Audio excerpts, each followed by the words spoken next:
బాహుబలితో ప్రపంచవ్యాప్తంగా గుర్తింపు పొందిన అనుష్క తాజాగా పెళ్లిపై మనసు పడినట్టు తెలుస్తోంది. ఇప్పటికే 3 పదులు దాటిన ఈ ముద్దుగుమ్మ త్వరలోనే పెళ్లి పీటలెక్కడానికి రెడీ అవుతుందట. ఇప్పటికే అనుష్క ఇంట్లో వరుడు కోసం వెతకడం మొదలు పెట్టారట. కాకపోతే కరెక్ట్ గా సెట్ కావడం లేదని అనుష్క చేత ప్రత్యేక పూజలు చేపిస్తున్నారని సమాచారం. ఆ మధ్య రాహుకేతు పూజలో పాల్గొన్న అనుష్క తాజాగా కర్ణాటకలోని కొల్లూరులో ప్రత్యక్షమైంది.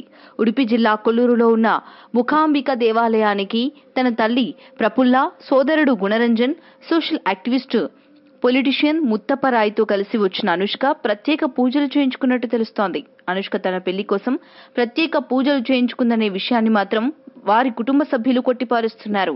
బాహుబలి సినిమా మంచి సక్సెస్ సాధించిన సందర్భంగానే అనుష్క గుడికి వెళ్లి పూజలు చేసిందని అనుష్క తండ్రి చెప్తున్నాడు. మరి నిజానిజాలు తెలియాల్సి ఉంది. ప్రస్తుతం అనుష్క భాగమతి సినిమాలో నటిస్తోంది. ఈ వీడియోపై మీ విలువైన కామెంట్స్ ని మాతో షేర్ చేసుకోండి. అండ్ ఇంకో విషయం, సబ్స్క్రైబ్ చేయడం మర్చిపోకండి.